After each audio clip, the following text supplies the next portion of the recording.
When I was 24 years old, I moved from my home in Canada to Australia to learn to surf. To cover up the cliche, I figured I'd need a responsible, career-tinged reason. So I enrolled in teacher's college as a cover. Little did I know that late in my year abroad, a swath of time would open up that would lead to a hitchhiking odyssey that changed my whole perspective on what it means to embrace serendipity while traveling. One ride in particular stuck with me.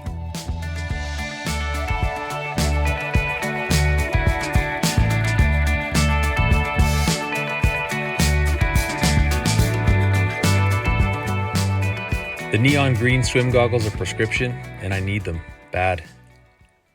After my glasses slipped off a sailboat's deck in the Whitsunday Islands, I've been hitchhiking down the east coast of Australia in a myopic haze. Every cloud I look at appears to be an Australian animal. A kangaroo here, a platypus there, a koala way over there. The goggles came my way in a stroke of luck. A Quebecois girl in my hostel was planning to throw them out. Her prescription had changed. They were off mine by a few points, but the crispness of vision they gave me was a revelation. Not that I wear the goggles outright, I use them more like Mr. Peanut employs his monocle. I lift them discreetly to get a clearer view on the road and then tuck them away. I'm having enough problems getting rides today without appearing to be a raving eccentric. Problem is, without clear vision, it's tempting to put your faith in a mirage. You tend to leap without looking.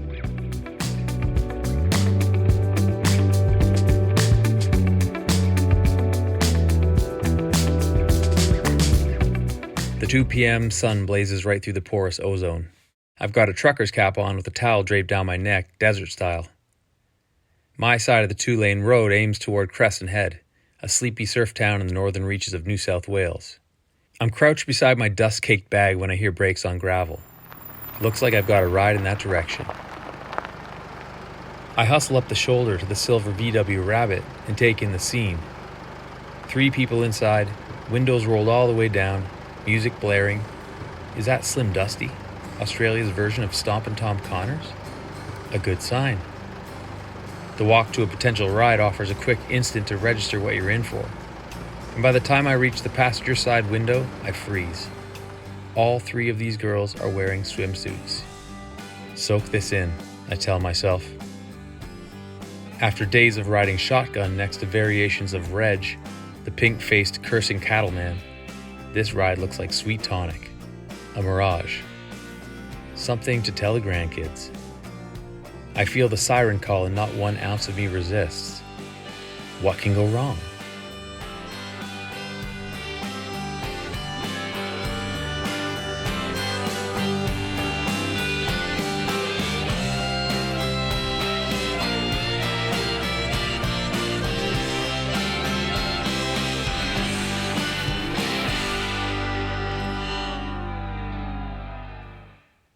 "Jump in the back, mate," says the blonde girl in the passenger seat. She seems to be calling the shots. The driver is giggling but shy. I know she's been quickly coerced into stopping for me. Slim Dusty wails on with his road train blues. I jump in behind the driver and wedge my giant backpack between my legs. A flash of vanity flushes over me. How disheveled do I actually look? Showers are not on my radar, that's for sure. I pull my long saltwater-encrusted hair back. Then I risk a quick but subtle armpit check. Not bad. Not great. My hands jump up to my face. Thank God I remember to take my goggles off. "How you going?" shouts the girl next to me. We make eye contact and I can't believe what I'm looking at. She is lightly freckled, with green eyes and an alluring, friendly smile. So this is what the lightning flash of love feels like. Right away, we're driving over the speed limit. I look up to see the driver's brown eyes in the rear view looking back at me. Why is she not focused on the road? The girl in the passenger seat, blonde hair tied back, blue bikini top, has her left arm out the window, cutting through the air like the wing of a plane. Everything feels loose. No one asks me where I'm headed. This is usually the first order of conversation for a new ride. Establish boundaries, break the ice. I'm expecting the question, but it never comes. The music's too loud for a real conversation anyways. Sometimes the best rides have the least talking. I'm willing to go with the flow on this one. Maybe it will be our story, I think. The freckled girls in mine. When people ask us how we met, I'll paint this scene. What do I see out my window? Nothing but a gray-green blur of eucalyptus trees, backed by immense blue. This is a country road. We're listening to country music, loud. I'm inhaling huge drafts of clean country air. These girls are country girls. I know from my nearly disintegrated map that Crescent Head is about 30 kilometers away. At this pace, we'll be there in 10 minutes. The girls are yelling out an animated conversation, but I can't quite tell what it's about. Their accents are thick Aussie all the way. No Sydney sophistication to speak of. I crane my neck to hear it. Then I catch a red blur through the windshield.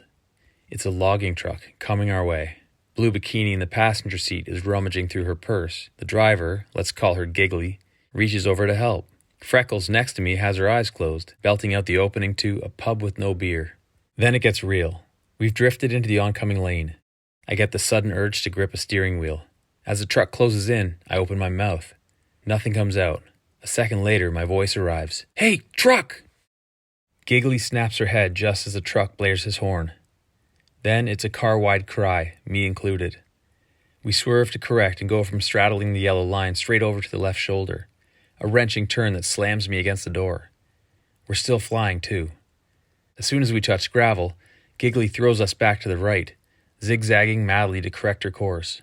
The truck rips past like a panicked ambulance, all sound. My first legitimate taste of death floods my mouth. It tastes like metal.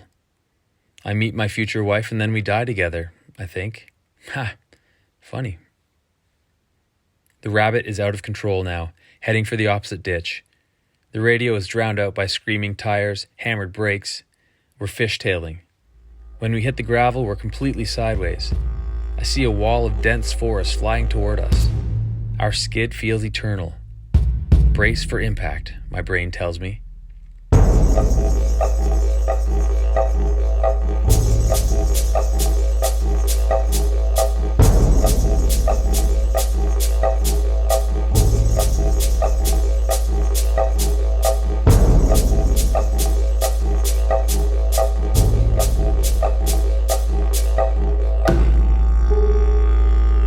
When I open my eyes, we're stopped.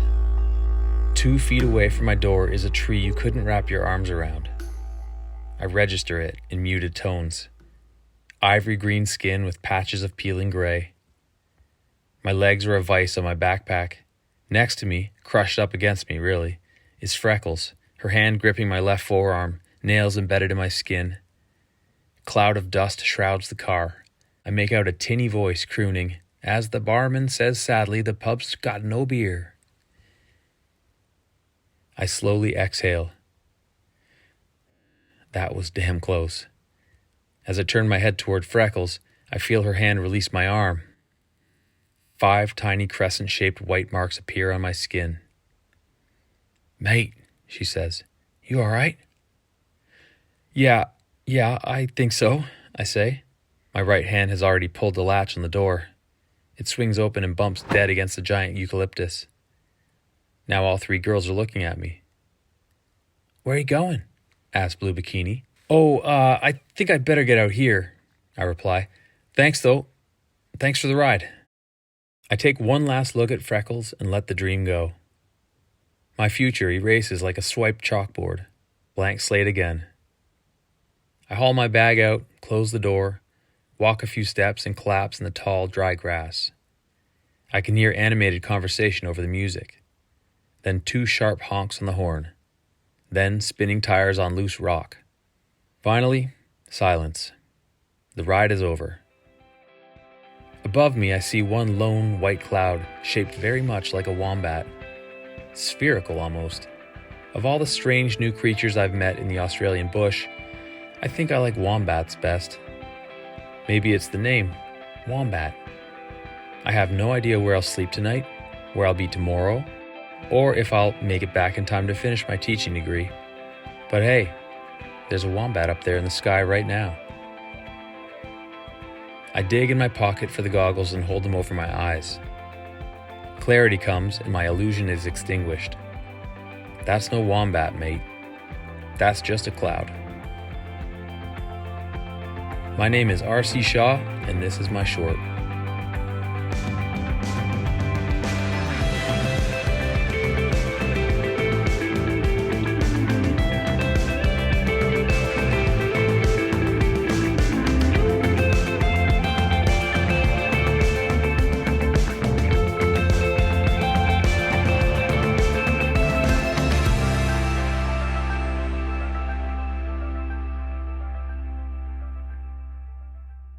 After the break, we travel across the Pacific Ocean to Olympic National Park. Stay with us.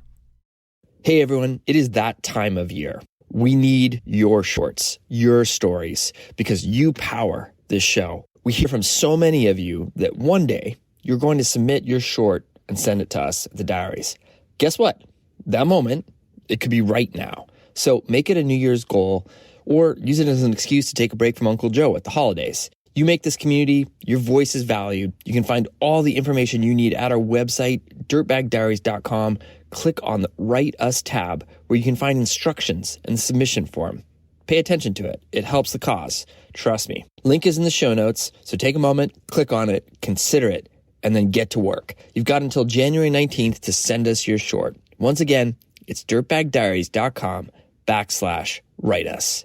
Thanks. Do you have a resolution to adventure outdoors more this year? Make it happen with Sierra Club Outings.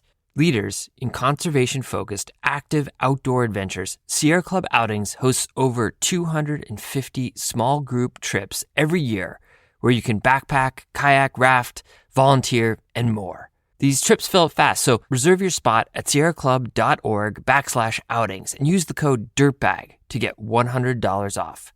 With Sierra Club Outings, it's more than just a trip. It's an adventure with a cause.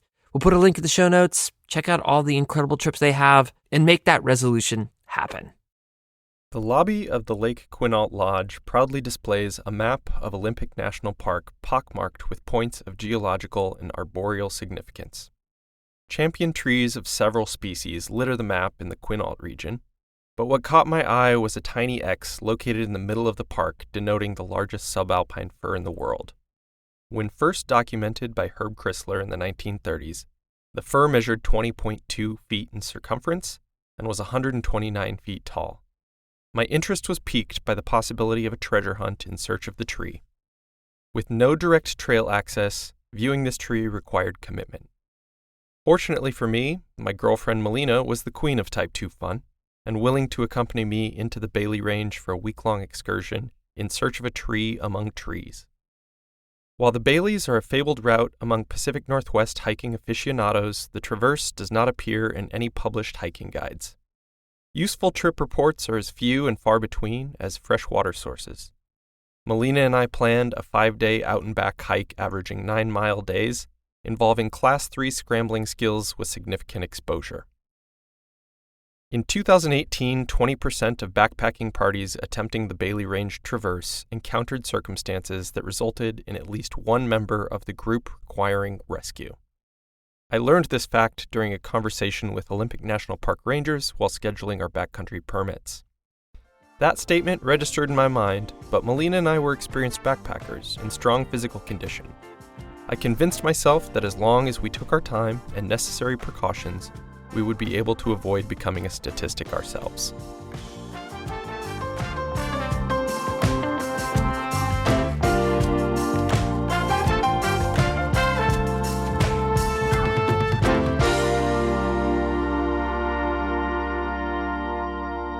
With final preparations and pre-hike checklist complete at the Solduck Trailhead, we set out under August blue skies for our first day of 8+ moderate miles of well-maintained trail among old-growth forests and glacial-fed rivers, en route to Heart Lake. With each passing mile and foot of elevation gained, the excitement of reaching the refreshing alpine pool was rising. Melina was keen to wash off the day's exertions. I was anxious to shed some weight of my own. The lake glistened in the late afternoon sun, an open invitation to jump right in.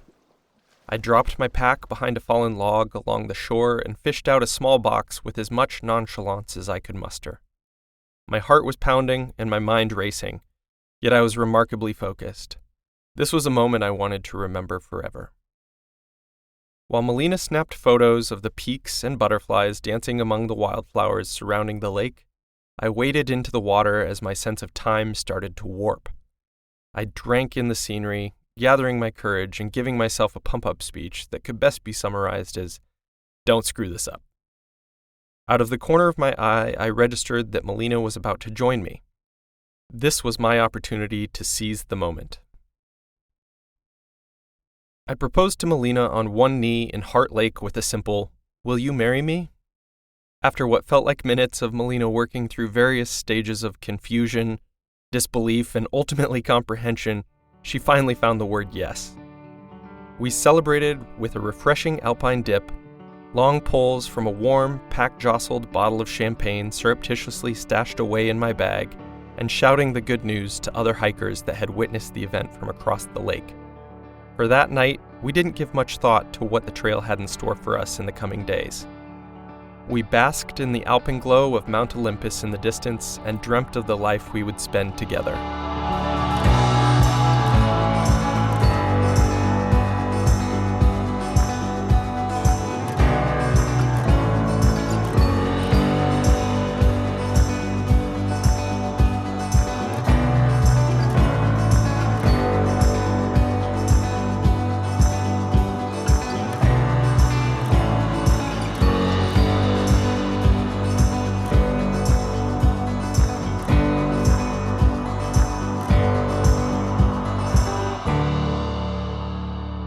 Despite the initial jubilation of our engagement, over the next 2 days there were several moments of doubt as to just how long that life together would be.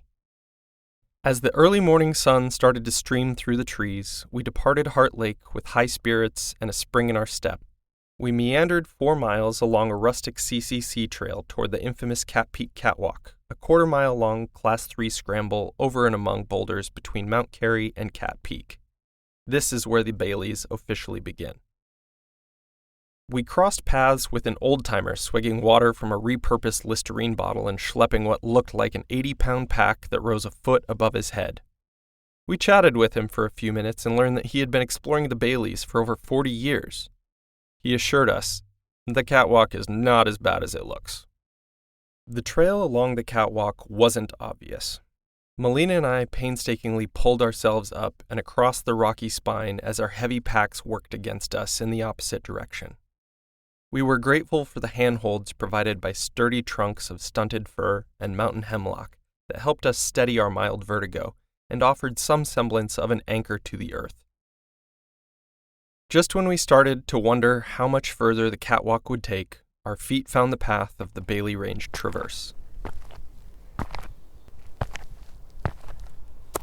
In early August, the route is exposed to unrelenting solar radiation for 10+ hours a day. Although Melina and I were both keeping close track of time and mileage, there were no maps with definitive locations of our backcountry campsites. So we soldiered on for 10-ish miles under the cloudless sky, hoping to find a place to set camp. We pressed on to reach sweet relief in the few patches of shade afforded at the rims of each basin traverse. It felt like the longest day of our lives. The Baileys have a few other variables that make it prone to accidents. The traverse is unmaintained and only 1 boot width wide for miles on end. On more than one occasion, I took timid steps forward only to have the rock eject from underneath my feet and tumble out of sight down the mountainside. Geologically speaking, the Olympics are basically the sedimentary leftovers scraped up between tectonic plates. For us, that meant lots of scree fields. While our stoke was still high from the proposal, our spirits sank as we encountered a moraine with crumbling walls and no clear crossing. We gingerly attempted to cut footholds into the slope where recent rock slides had washed out the trail, but the unstable pebbles would simultaneously start to shift 2 feet above and below a planted foot. Assessing our options, we ultimately decided to reroute downslope roughly 100 meters, where established slide alder indicated we might find more stability underfoot. Unfortunately, what goes down must also go up. The diversion resulted in a heinous, hour-long detour to travel the equivalent of 10 trail meters. At the end of a long second day, we found ourselves searching in vain for anything remotely flat enough to resemble the campsite.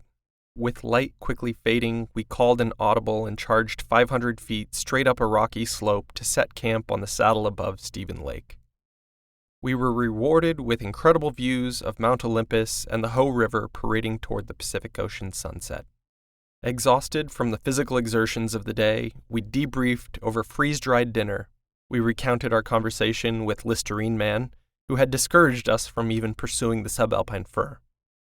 He had been to the tree 5 years earlier, and it had been in poor health then.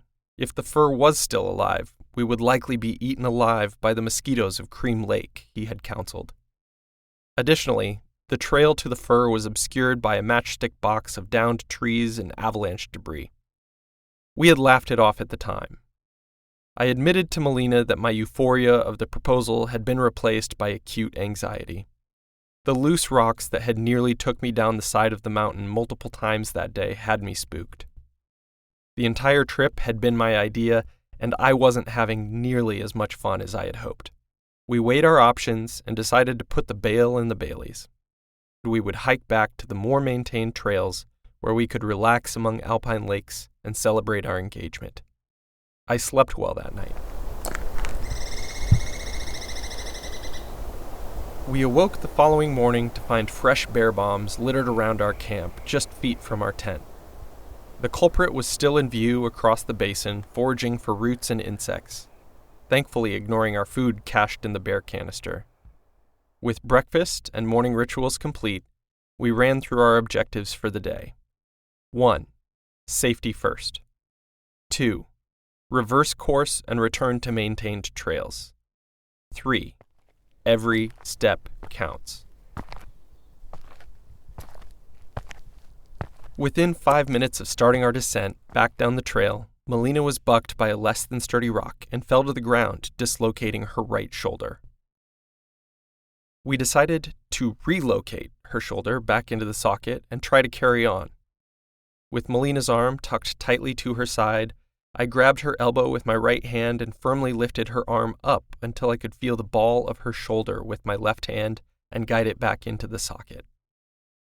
Through a combination of adrenaline and pure grit, Melina didn't make a sound as her shoulder popped back into place. Legend. Melina didn't seem to be in much pain, but she certainly had reduced mobility in her right arm. Despite her injury, we were in high spirits. We moved at a slower pace with the sun at our backs, and made a point of taking more scenic stops. Birds whistled and wildflowers waved at us as we walked by. However, I couldn't escape a growing sense of foreboding as we approached the more physically demanding sections of the trail. We searched for any alternative to make it across the snow and scree of the moraine more safely. Ultimately, we resigned ourselves to retracing the lower route, where more vegetation offered the promise of relatively solid ground. Just as I started to hope that this passage might be easier than the day before, Melina yelled from 20 meters up the slope, "Scott, I need you up here now." She had lost her footing and fallen on her arm, dislocating her shoulder a second time. Not only was the pain of the second dislocation worse, but she was precariously situated on a steep slope that seemed like it could start sliding with any sudden shift of weight. With equal parts adrenaline and fear, I made my way back to where she had dug her feet into the loose dirt as best she could. Crossing the moraine required use of both her arms, so we were forced to attempt another relocation, despite the exposure. Together, we gingerly removed her right arm from the strap of her pack and rested the weight of the bag on my thigh so it wouldn't slide hundreds of meters down the mountain toward the Hoh River. The procedure took several more attempts than before, but her shoulder eventually found the socket with a pop. Although we were in a very sketchy situation, I juggled Melina's pack and my own to transfer as many heavy items from her pack to mine. She needed what arm strength she still had to balance her weight and pull herself out of the shallow ravine. She was able to tenderly tuck her right arm back into the straps, and I guided her to the exit point where she was able to make her way back to solid ground. With a suddenly heavier pack and unbalanced load on my back, following her footsteps wasn't possible. I found myself frantically searching for wildflowers to use as hand and footholds in hopes that their root systems would provide enough of an anchor to support my weight. My heart was pounding as the exposure and consequences of failure raced through my mind. Melina couldn't do anything but watch as I slowly crawled out of the scree. Once we were back to the relative safety of the trail, we took a long break to regroup and allow my heart rate to recover. The catwalk was next, and Melina was effectively down one limb. We timidly tiptoed across the ridge that was even more obscure than the day before as misty clouds started to pour up and over the lip of the pass. We moved slowly and steadily, but finally made our way back to Heart Lake. With a gentle yet steady rain falling the following morning, we hiked out a day early, vowing never to return.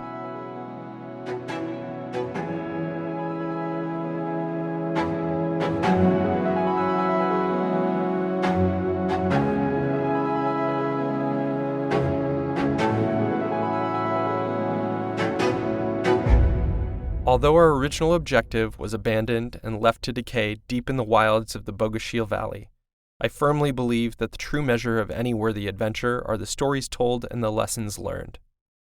Melina and I found a deeper level of trust in how we care for each other, and I'm reminded of that trust every time I see the Olympic Mountains. From our first step in the Baileys to the last, a new mantra carries me forward. I'll go with you anywhere. My name is Scott Johnson, and this is my short.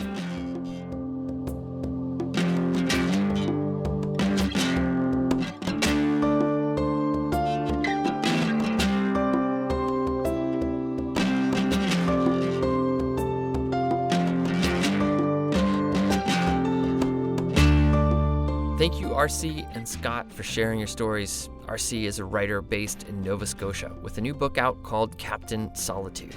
Scott and Melina tied the knot last summer and continued to scheme up adventures together. Thanks to the folks who recently became Diaries Plus members: Tim in North Carolina, Greta in Oregon, Sarah and Brian in Texas, Jacob and Melissa in New York, Alice in Massachusetts, Eric in Illinois, Joshua in California. I love this. Ashley in Colorado, Chad in Utah, John in Montana. Holy cow, this is freaking rad. Rachel, Grace, Dave, Bridget, Anastasia, Hillary, Matthew, Char, May, Emily, and Ariel, all in Washington.